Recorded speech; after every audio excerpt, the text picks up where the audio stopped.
Welcome to another deep dive, everybody. Today, um, we're going to tackle something I think a lot of us throw around, but maybe don't think super hard about: globalization. And I think it's especially interesting for a philosopher like you to consider all the aspects of globalization. You're right. Globalization, it is one of those words that seems simple enough at first glance, but the more you dig into it, the more complex and multifaceted it really becomes. Exactly. And to kind of wade through all of this, we're going to be using the Stanford Encyclopedia of Philosophy's entry on globalization.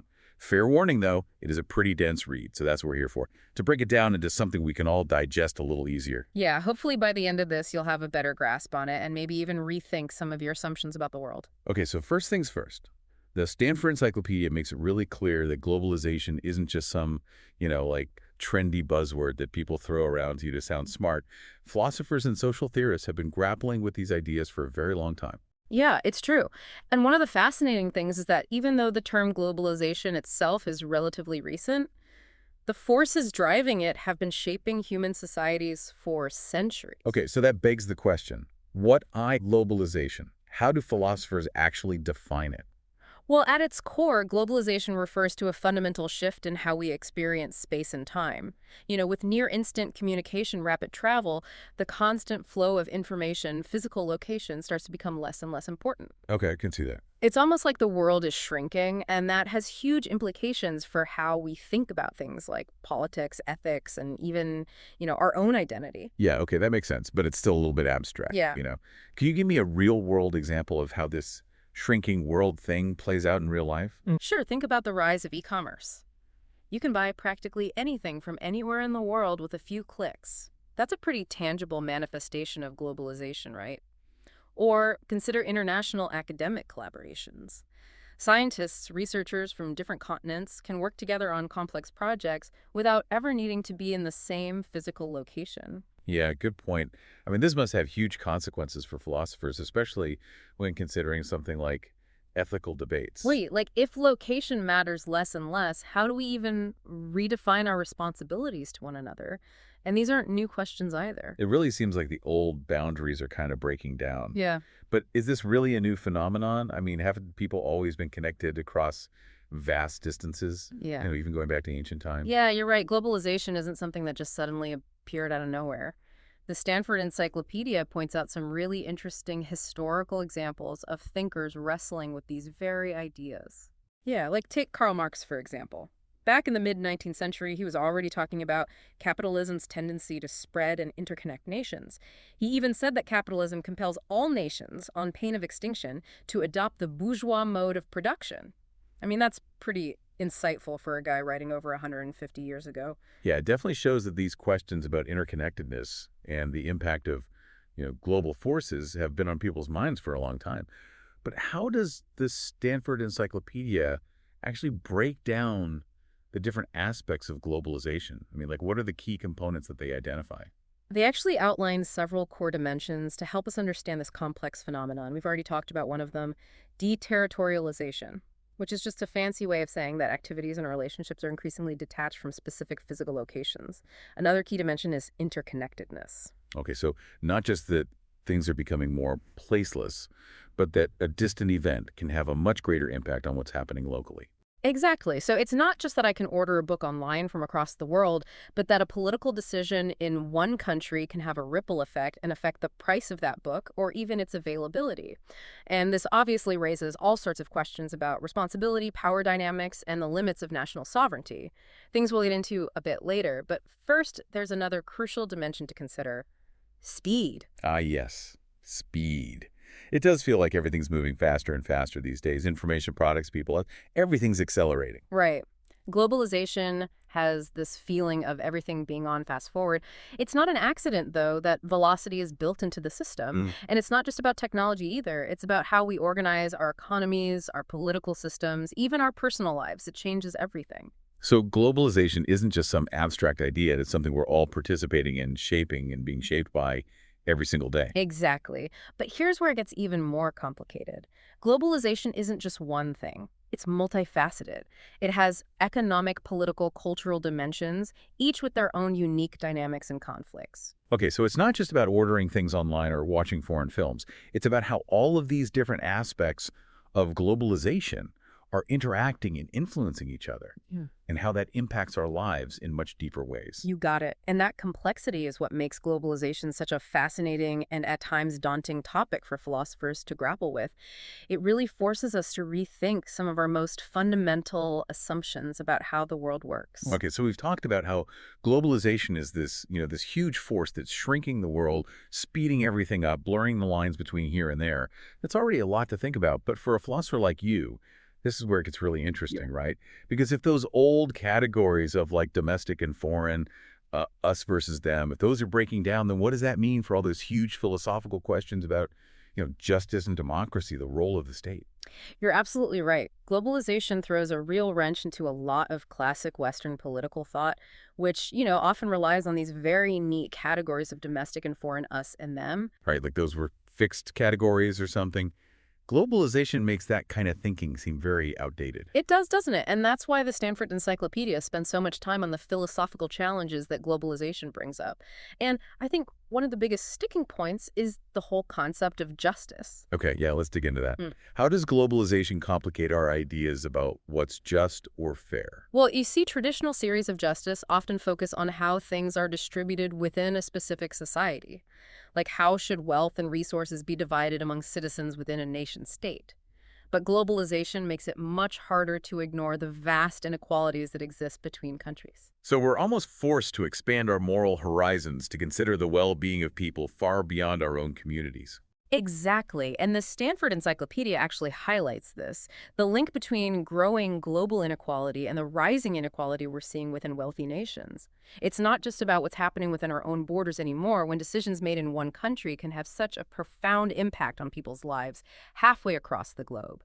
And this is where that tension between cosmopolitanism and communitarianism becomes really important. Ah, yes, the classic debate.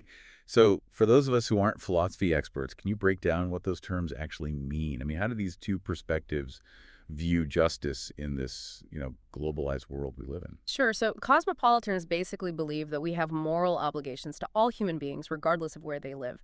So they would argue that global distributive justice is a moral imperative. It's essential to address these vast global inequalities, even if it means, redistributing wealth from richer to poorer countries. So for cosmopolitans, national borders are almost irrelevant when it comes to questions of justice. Pretty much, yeah. But then on the other side, you have the communitarians who prioritize the nation state and its community. Their argument is that we have stronger obligations to our fellow citizens than to those in other countries. So they would be more skeptical of those global redistribution schemes, even if it's meant to, alleviate extreme poverty. Yeah. It's like they're drawing a circle around the nation state and saying that's where our primary moral obligations lie. Yeah, that's a good way to put it. And it's not just about wealth and resources either. Think about things like climate change, human rights violations, global pandemics. These problems don't respect national borders. Right. It's like globalization is throwing all these interconnected problems at us, and our traditional ways of thinking about justice just aren't equipped to handle them. Yeah. So how do we even begin to think about justice in a world where everything is so interconnected?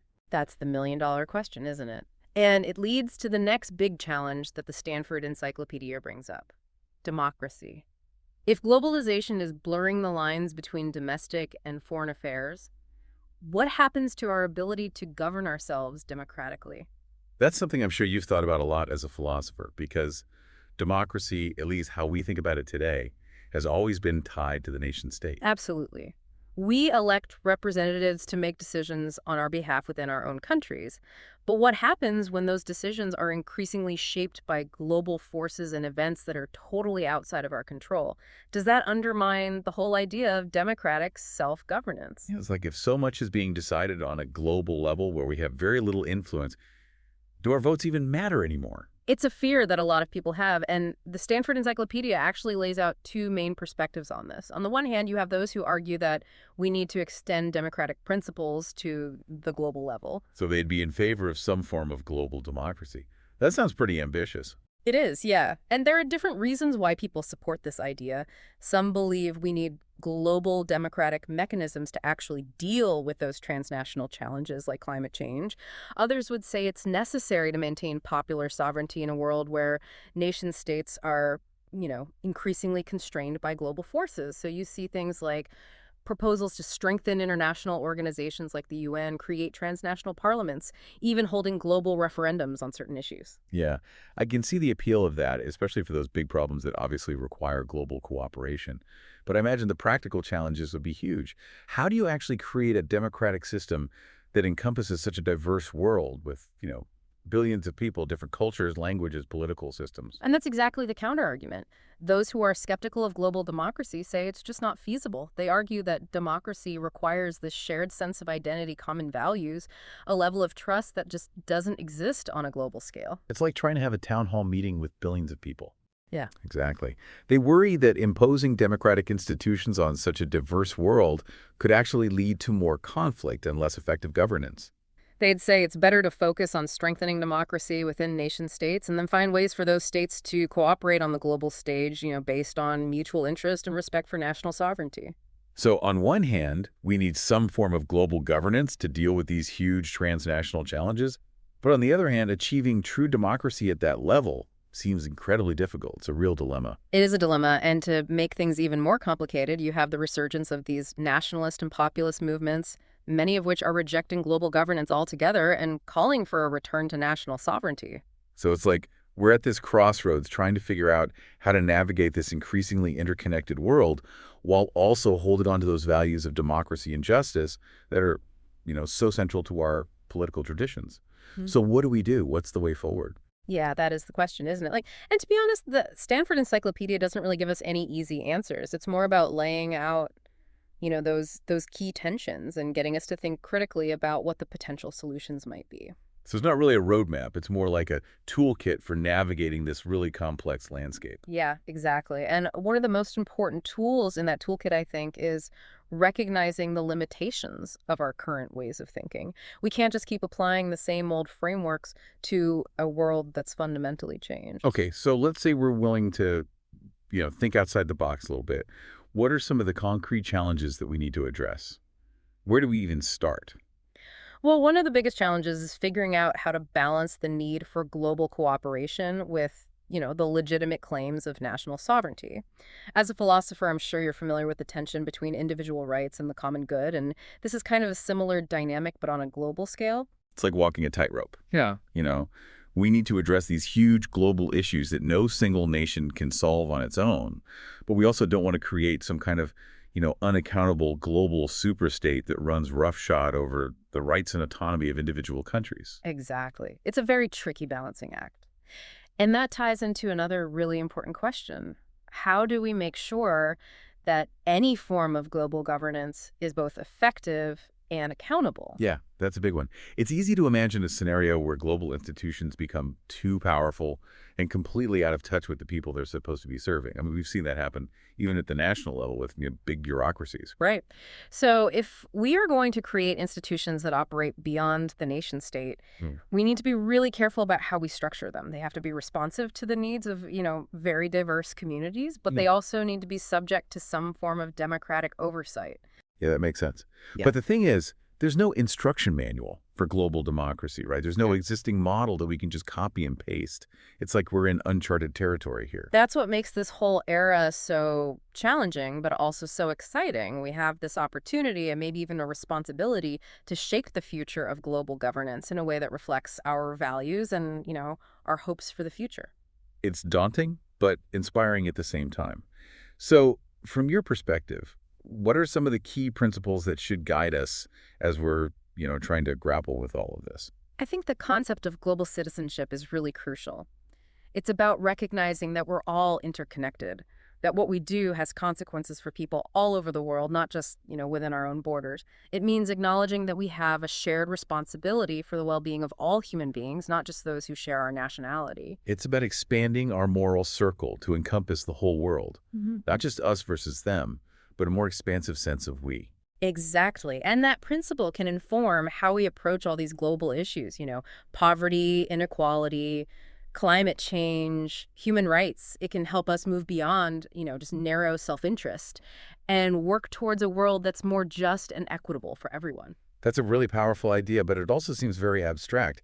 How do we actually turn that principle into, real concrete action? Well, that's where it gets really interesting, and that's where the work of philosophers like you is so important. We need creative solutions, new models of global governance, new ways to ensure accountability at the global level. It's like we need to rethink the very idea of politics in this age of globalization, a new political philosophy for a world without borders. Exactly. And that's a challenge worthy of our best efforts. Well, this has been a really fascinating deep dive. We've covered a lot of ground, the history of globalization to the really big philosophical questions it raises.